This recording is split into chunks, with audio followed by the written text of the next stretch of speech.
Una persona puso en mi cuenta en Facebook un largo comentario tratando de convencerme de que Dios no podía ser Dios y al mismo tiempo permitir que existiera una cosa como el infierno. Y todo su argumento larguísimo, enredado, repetitivo, pero bien intencionado, y lo aprecio, trataba de explicar cómo Dios, siendo amor, no podía regocijarse sabiendo que algunas personas iban a permanecer en el fuego eterno y que Dios se iba de alguna manera regodear, gozar en esta realidad, y que en consecuencia, si Dios era bueno, el infierno no podía existir.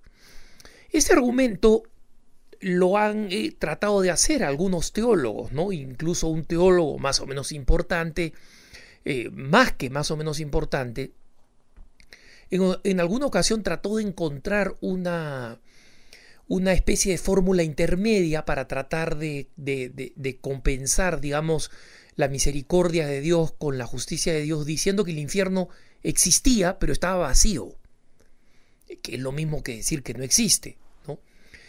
El problema de estas aproximaciones, hermanos, es doble. Primero, confundimos la justicia de Dios con el deseo de venganza, que no tiene nada que ver el uno con el otro.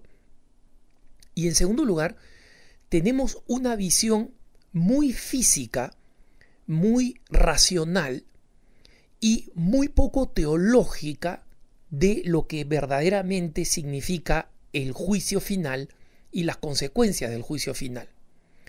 Entonces nos hacemos imágenes totalmente limitadas a nuestro entendimiento y pretendemos explicar misterios que son complejísimos y que, es más, son en el fondo inabarcables en su plenitud, a pesar de que mucho podemos comprender gracias a la teología y gracias a la revelación, pero no vamos a poder entender todo. No vamos a poder entender todo. Y la razón por la que no vamos a poder entender todo es porque se trata de misterios que sobrepasan la capacidad de la mente humana. Punto. Pero, ¿cuál es la enseñanza de la existencia del infierno? Es una enseñanza que tiene una enorme lógica teológica. En primer lugar, para aquellos que se guían directamente por lo que enseña la Iglesia y dicen lo que la Iglesia enseña, yo lo acepto, les ahorro la complicación y les digo, es dogma de fe la existencia del infierno.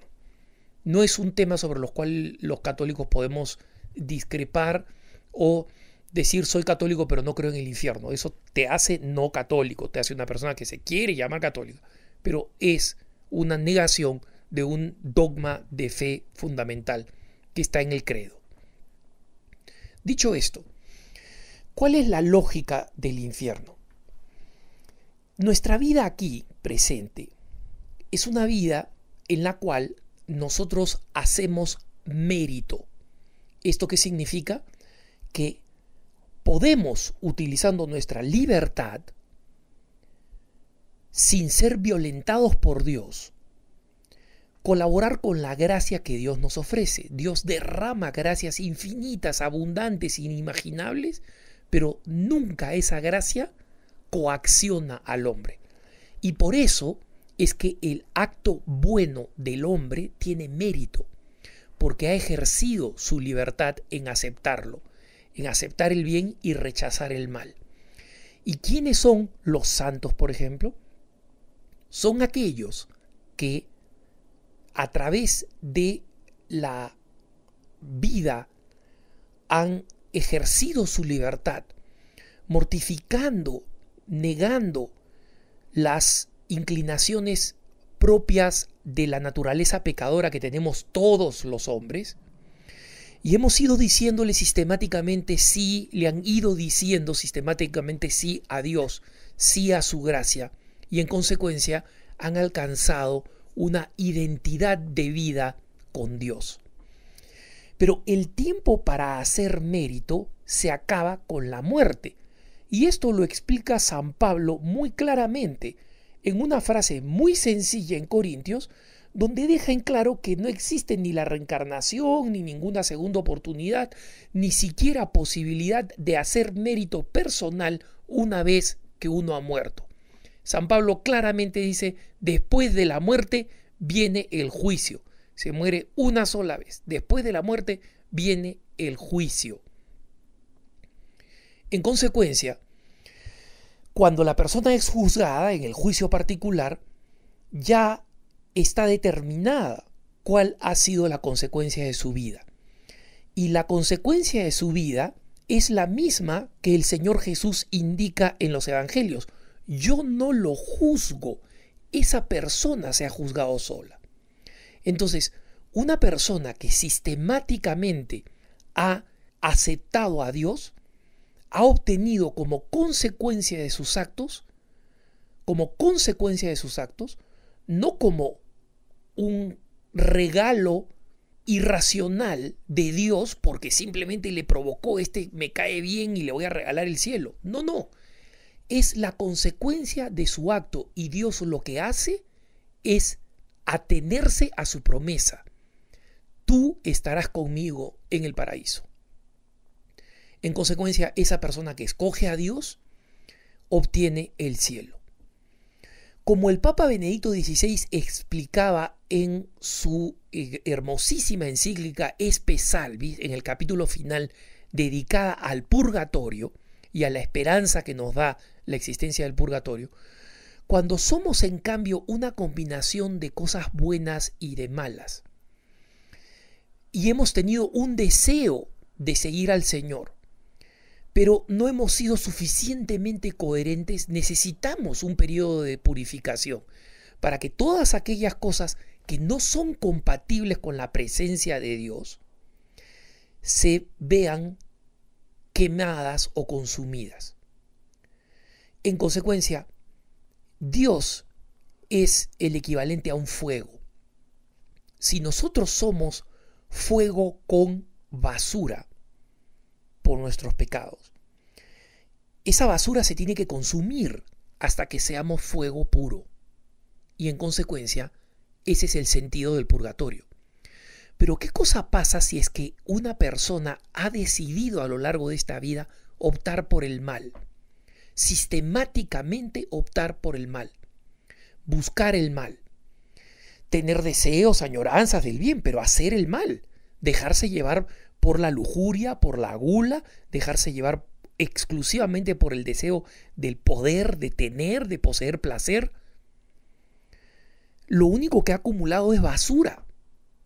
Y en consecuencia, no existe compatibilidad alguna entre la pura basura y el fuego. El fuego lo único que va a hacer es quemar y consumir la basura.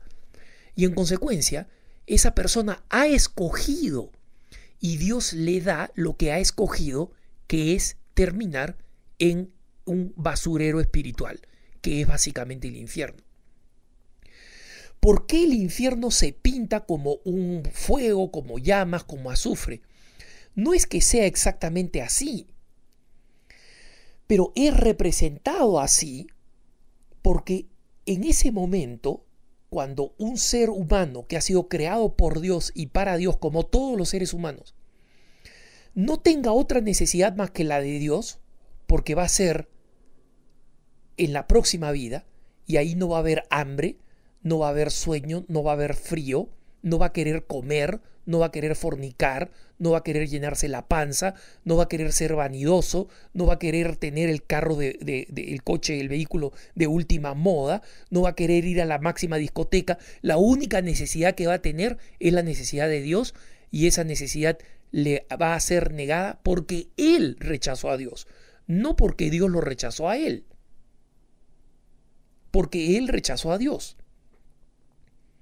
El mismo Papa Benedicto XVI decía, ¿cómo puede concebir alguien que en la justicia de Dios, porque Dios es misericordioso, pero también es justo, Dios no puede ser injusto? Y dice, ¿cómo puede concebirse que la justicia de Dios permita que el perpetrador esté junto con la víctima.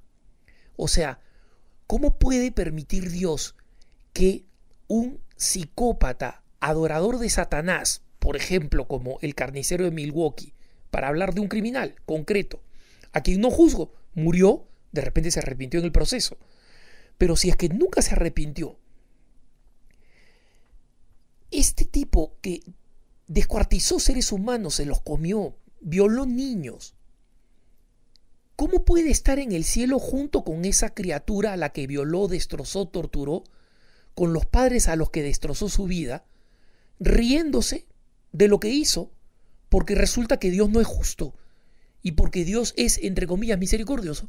Al final, el perpetrador y la víctima están juntos.